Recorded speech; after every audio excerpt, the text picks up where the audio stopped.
नमस्कार मित्रों, मैं एसवी भारद्वाज आपका एक बार फिर से स्वागत करता हूँ। 9 तारीख से 16 फरवरी तक कन्या राशि तथा कन्या लगन का कैसा समय रहेगा जानते हैं दोस्तों इस चर्चा से। विपरीत राजयोग, वह भी डबल विपरीत राजयोग। शायद आपने अभी तक नाम सुना हो या ना हो, परंतु ये निश्चित है कि इस तरह के विपरीत राजयोग जो थोड़े समय के लिए होते हैं, आपको निश्चित तौर से लाभान्वित कर जाते हैं। अगर आपको किसी तरह की प्रॉब्लम है, धन की किल्लत है, रिश्तों में प्रॉब्लम है, कोई और शत्रु बाधा है, कोई वैसे मानसिक बाधा है, तो ये विपरीत राजयोग जो गोचर में इस तरह से बन जाते हैं, भले इनका जो समय काल होता है बहुत लंबा नहीं होता, ये लाभान्वित कर जाते हैं। ये आपकी जो दुविधाएं होती हैं ना, वे क्षण में दूर करने वाले होते हैं। दो विपरीत राजयोग कोई छोटी बात नहीं, इसकी चर्चा करेंगे। लक्ष्मी योग भी बनता है क्योंकि यह योग बहुत महत्वपूर्ण है। चंद्र मंगल योग और गज केसरी राजयोग भी कहीं ना कहीं बनता है, उसकी भी चर्चा करेंगे। तो चलिए शुरुआत करते हैं राशिफल की, साप्ताहिक राशिफल की। और इससे पहले की चर्चा को आगे बढ़ाऊं, मैं निवेदन करना चाहूंगा दोस्तों, कम से कम अगर आपको यह चर्चा पसंद आती तो लाइक जरूर करें। अगर आपको लगता है कि आपको यह चर्चा बहुत अच्छी लगी, कुछ सीखने को मिला, तो आप सब्सक्राइब भी कर सकते हैं। बल्कि निवेदन करना चाहूंगा, प्लीज सब्सक्राइब, इससे हमारा मोराल बूस्ट होता है। चंद्रमा के गोचर के हिसाब से यह राशिफल होता है, जिसमें ग्रहों नक्षत्रों का प्रभाव समाहित करके हम राशिफल प्रस्तुत करते हैं। और अंत में शुभ रंग, शुभ अंक, जेमस्टोन इत्यादि की बात करेंगे। तो चलिए शुरुआत करते हैं। कल का दिन कैसा रहेगा? कल अमावस्या दोस्तों 8:02 सुबह से शुरू होती है और 10 तारीख सुबह 4-1 बजे तक रहेगी। तो तकरीबन इसका जो काल है, पीरियड है, तो कल का दिन ही इसको हम कहेंगे अमावस्या का दिन है, 9 तारीख। तो इस दिन आप चंद्रमा के निमित्त और अपने लग्नेश बुध के निमित्त कुछ ना कुछ दान जाप जरूर करें। अगर आपकी कुंडली में आपको पता है कोई पितृ दोष है, कोई बड़ा नेगेटिव दोष है, वैसे भी चंद्रमा को बल देने के लिए आपको अमावस के दिन चंद्रमा के निमित्त भी दान जाप कर देना चाहिए। तो चलिए शुरुआत करते हैं। कल कैसा रहता है? मंगल के साथ, बुध के साथ यह योग चंद्रमा का, इवन सूर्य भी साथ में होंगे। सूर्य 13 तारीख को आगे जाएंगे, शुक्र 12 तारीख को यहाँ पर बुध मंगल के साथ योग बनाएंगे। कल के दिन चतुर्ग्रही राजयोग कहीं पंचम भाव में बनेगा। सूर्य मंगल और चंद्रमा बुध का योग आपके पंचम भाव में। देखिए, पंचम भाव आपके लिए विद्या, बुद्धि, संतान का भाव है, तो यहाँ पर बौद्धिक बल अच्छा रहेगा। बुध वैसे ही पंचम भाव में है, राशिपति हैं, तो अचानक से लाभ के योग बनाता है बुध। क्योंकि जब भी राशिपति पंचम स्थान में हो, एक तो लव लाइफ उत्तम रहता है, रोमांस के लिए समय अच्छा रहेगा, और अकस्मात ढंग से यात्रा करनी पड़े, छोटी बड़ी यात्राएं हो सकती हैं, इस सप्ताह तैयार रहिए।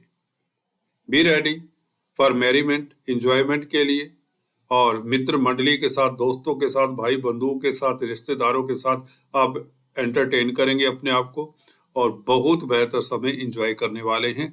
कल का दिन तो खास रहेगा। चंद्रमा आपके लाभ स्थान के मालिक है, तो कहीं ना कहीं अचानक से लाभ के योग भी बनते हैं। चंद्र मंगल योग लक्ष्मी योग होता है, और वैसे भी चंद्रमा गुरु से केंद्र में होंगे, कहीं ना कहीं पार्शल गज केसरी राजयोग कहें। हालांकि गुरु अष्टम स्थान में, फिर भी चंद्रमा पंचम भाव में, तो चंद्रमा बली होते हैं। तो कुल मिलाकर यहाँ पर विदेशों से शुभ समाचार मिल सकता है, विदेशी कामकाज में सफलता मिल सकती है, सरकारी क्षेत्र से कोई शुभ समाचार मिले, वह तो आज भी संभव है, क्योंकि आज भी चंद्रमा दोस्तों पंचम भाव में ही है। आज 8 तारीख है।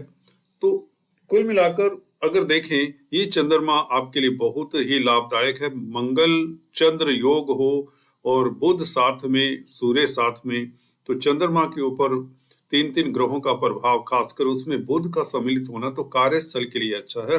कामकाज की स्थितियां बेहतर। बुध समाचारों के, कम्युनिकेशन के कारक हैं। शुभ समाचार मिलना, बौद्धिक बल अच्छा रहना, छात्रों के लिए समय उत्तम रहे, रोमांस के लिए समय उत्तम रहे, हायर स्टडीज के लिए अच्छा रहे, पढ़ाई में आपका मन लगे और आप पराक्रमी रहें, हिम्मती रहें, छोटी बड़ी यात्राओं के योग बने, लाभ हो, अचानक से लाभ के योग, क्योंकि अष्टम भाव का मालिक मंगल चंद्रमा के साथ है, तो अकस्मात ढंग से आपकी इनकम का ग्राफ बढ़ने के योग आज और कल बन जाते हैं। कोई बेहतर समाचार मिलने के योग, फिर से कह रहा हूं, बनने के योग बनते हैं। शनि और सूर्य डबल विपरीत राज, जिसकी हमने चर्चा शुरुआत में की, ये योग हालांकि एक महीना रहेगा। यहाँ पर जिनका तो कोर्ट कचहरी में मसला है, उन्हें सूर्य के निमित्त दान जाप करते रहना चाहिए। अदरवाइज शनि क्योंकि बहुत बेहतर स्थिति में आपके राशि से 6th हाउस में शनि का गोचर हो, तो ऐसा होता नहीं कि शनि आपको उपलब्धियां ना दे। जिन जातकों को अभी कुछ राहत नहीं मिली, जिनके काम नहीं संवरे, उनके लिए भी मार्च 2025 से पहले पहले कुछ ना कुछ खास करके जाएंगे। अदरवाइज मैं ज्योतिष छोड़ दूंगा, ये मैं वचन देता हूं। अगर ऐसा नहीं होता, हर कन्या राशि के जातक के लिए बेहतर समय की शुरुआत हो चुकी है। हाँ, जिनकी दशा अंतर्दशा अच्छी नहीं है, उनके लिए भी यहाँ पर योग अच्छे होने के कारण उनकी भी जो पोजीशन है अच्छी हो जाती है। धन की स्थिति बेहतर हो जाए, कोर्ट कचहरी में फतेह हो जाए, कोर्ट कचहरी से राहत मिल जाए, शत्रुओं से आप अगर प्रताड़ित हैं तो उनके लिए भी समय अच्छा हो जाए।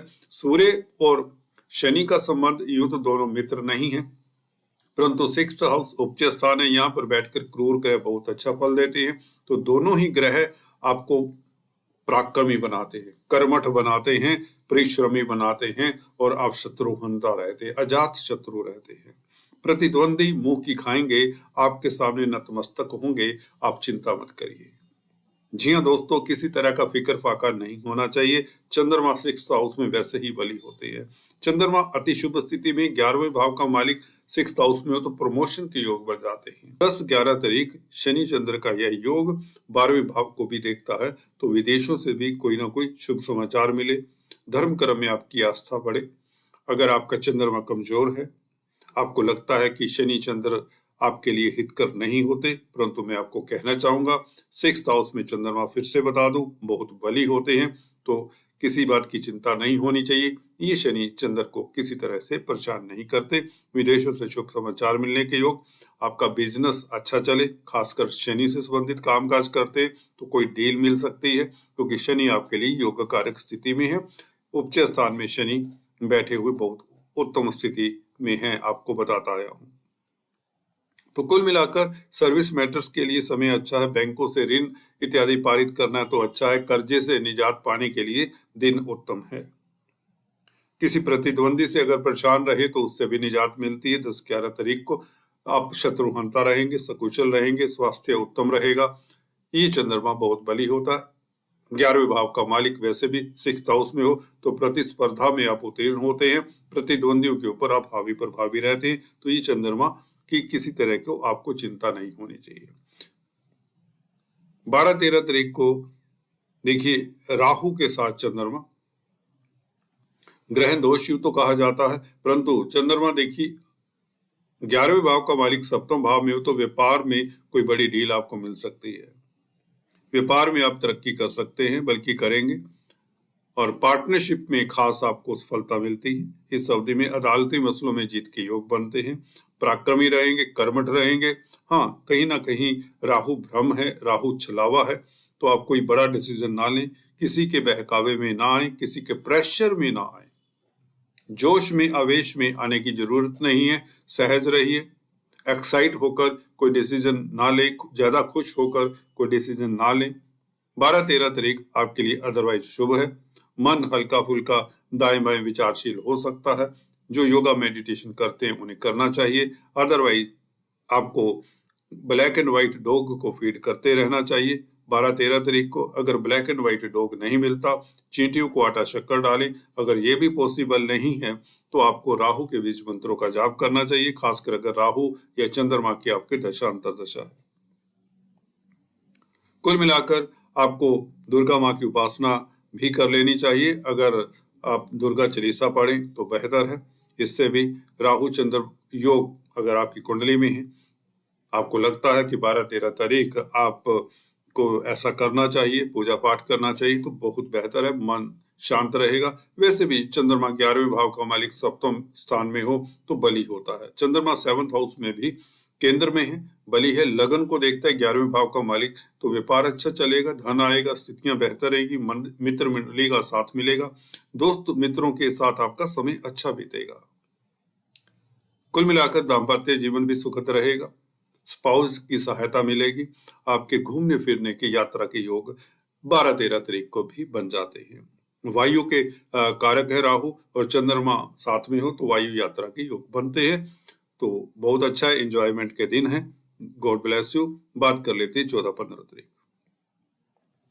गुरु के साथ चंद्रमा, हालांकि अष्टम चंद्रमा कहा जाता है कि कमजोर होता है, परंतु आपके लिए गुरु जब से यहाँ पर आए हुए हैं तो चंद्रमा को एक स्ट्रेंथ मिली हुई है। चंद्रमा के ऊपर मंगल का भी प्रभाव है, चतुर्थ दृष्टि है, ये बेहतर है। अष्टमेश अष्टम स्थान को देखता है तो आपकी आयु में वृद्धि होती है, स्वास्थ्य में सुधार होता है। गुरु के साथ मंगल का संबंध हो जाए, मंगल उच्च के हैं, तो कहीं ना कहीं बहुत बड़ी उपलब्धि आपको मिल सकती है इस गज केसरी राजयोग के कारण। हालांकि अष्टम भाव का गज केसरी इतना प्रभावशाली नहीं होता, फिर भी क्योंकि मंगल का प्रभाव भी इस चंद्रमा के और गुरु के ऊपर है, तो कहीं ना कहीं बेहतर स्थितियां। शुक्र वैसे ही आप लोगों के पंचम स्थान में आ चुके होंगे। शुक्र भाग्य स्थान के मालिक पंचम स्थान में हो तो निश्चित तौर से भाग्य साथ देगा। विदेशी कामकाज में या गोपनीय कामकाज में आपको सफलता मिलती है, पराविद्याओं से आपको सफलता मिलती है, आपकी इंट्यूशन पावर बढ़ जाती है, लिगेसी से लाभ के योग बनते हैं, यात्राओं के योग फिर भी बनते हैं, धार्मिक कृत्यों से लाभ होगा, धार्मिक यात्रा के योग बनते हैं 14-15 तारीख को। और आप का गुरु चंद्र के साथ योग अष्टम भाव में ये कहता है कि आप के पूर्व पुण्य इस अवधि में साथ देंगे, क्योंकि पंचम भाव में बैठकर मंगल गुरु चंद्र को देखते, पंचम भाव पूर्व पुण्यों का है, तो आपके लिए बहुत बेहतर दिन है। हालांकि अष्टम चंद्रमा कहीं ना कहीं मन में बेवजह का हो जाता है, नेगेटिविटी को अवॉइड करें, बेवजह की नेगेटिव सोच को अवॉइड करें, किसी की बात का बुरा ना माने, या ऐसे लोगों से दूर रहे जो आपसे जेलसी करते हैं, बहस में ना पड़े, और अपनी हेल्थ का, खान पान का ख्याल रखें, इतना फिर भी कहना चाहूंगा। परंतु गुरु के साथ चंद्रमा बली है, सो नो प्रॉब्लम, नो अष्टम चंद्रमा का प्रभाव, नेगेटिव प्रभाव बिल्कुल नहीं। मंगल का बल्कि चंद्रमा के ऊपर प्रभाव, अकस्मात ढंग से कुछ बड़ी हैपनिंग, शुभ हैपनिंग होने के योग बनते हैं, लाभदायक हैपनिंग होने के योग बनते हैं। चंद्रमा 16 तारीख को उच्च के चंद्रमा भाग्य स्थान में, लाभ स्थान का मालिक उच्च का, क्या बात है। This is going to be fabulous day, this is going to be the ultimate day. 16th तारीख कहीं ना कहीं बड़ा लाभ, बड़ी बड़ी उपलब्धि, मित्रों की सहायता से, दोस्तों की सहायता से कोई शुभ समाचार मिल जाए, क्योंकि बुध पंचम भाव में, त्रिकोण आपका स्ट्रॉन्ग, शुक्र बुध पंचम भाव में, भाग्य भाव के मालिक का पंचम भाव में बैठना अचानक से बहुत बड़ा लाभ 16 तारीख को होता दिखता है। शेयर मार्केट वालों को लाभ, स्टॉक मार्केट वालों को लाभ, म्यूचुअल फंड्स में, प्रॉपर्टी में इन्वेस्ट, किसी भी काम में इन्वेस्ट करते, कुछ भी करते हो, नौकरी व्यापार करते हैं, धन की स्थिति बेहतर, कोई शुभ समाचार मिले, रोमांटिक रहे, विदेशों से भी आपको शुभ समाचार मिले, मल्टीनेशनल कंपनीज में आपको खास सफलता मिले, इंटरव्यू वगैरह देना चाहते तो 16 तारीख आप नोट कर लें। इस तारीख दी गई इंटरव्यू आप बहुत अच्छा परफॉर्म करेंगे, आप अपनी शर्तों के हिसाब से इंटरव्यू देंगे। कहने का मतलब आपकी मनोकामनाएं पूर्ण होती, इच्छाएं पूर्ण होती हैं, और यात्रा के योग इस दिन भी बनते हैं। तो कमाल है, यात्राओं से भरा पूरा दिन, खुशी के पल आपको मिलेंगे, अच्छा समाचार मिले, तरक्की हो, संभावनाएं प्रबल है, धन लाभ की, लक्ष्मी योग बना हुआ है। विपरीत राजयोग के कारण आप शत्रुओं के ऊपर हावी प्रभावी, स्वास्थ्य आपका अच्छा रहेगा, तेज प्रभाव सोसाइटी में बढ़ेगा, दमखम और रुतबा आपका सोसाइटी में बढ़ेगा। आपका कार्यस्थल पर कुछ खास नाम होने वाला है, कोई कार्यस्थल को लेकर कोई चिंता है वह दूर होती है, भौतिक सुखों की प्राप्ति होती है, जमीन जायदाद प्रॉपर्टी इत्यादि से संबंधित शुभ समाचार मिल सकता है, क्योंकि शुक्र का 12 तारीख को पंचम भाव में आना ये बहुत बेहतर है। भाग्य के साथ देने वाला इस सप्ताह काफी बेहतर समाचार मिलने वाले, काफी बेहतर आपका वीक जाने वाला है। बात कर लेते हैं lucky number, lucky colour, gemstones और उपायों इत्यादि की। देखिए, लकी नंबर की बात करें तो आपके लिए लकी नंबर रहेगा 5। जेमस्टोन्स की बात करें तो पन्ना आपको धारण जरूर करना चाहिए। दूसरा आपके लिए डायमंड बनता है। जो डायमंड अफोर्ड नहीं कर सकते उन्हें ओपेल धारण कर लेना चाहिए। अगर आप ओपेल भी धारण नहीं करना चाहते तो आपको शुक्रवार के दिन आटा, चावल, चीनी, मिश्री, छोटी इलायची इत्यादि का दान, कपूर का दान करना चाहिए मंदिर में शुक्रवार के दिन। और हो सके तो बगला माँ की उपासना इस सप्ताह करें तो बहुत बेहतर रहेगा। आप शत्रुओं के ऊपर हावी प्रभावी रहेंगे। कुछ मंत्र ही जाप कर लिया करें, 33 मंत्रों का जाप करें माँ बगलामुखी का। रामबाण उपाय है दोस्तों। सभी रोग कष्ट दूर होंगे इस सप्ताह, करके देखिए। All the best. आज इतना ही।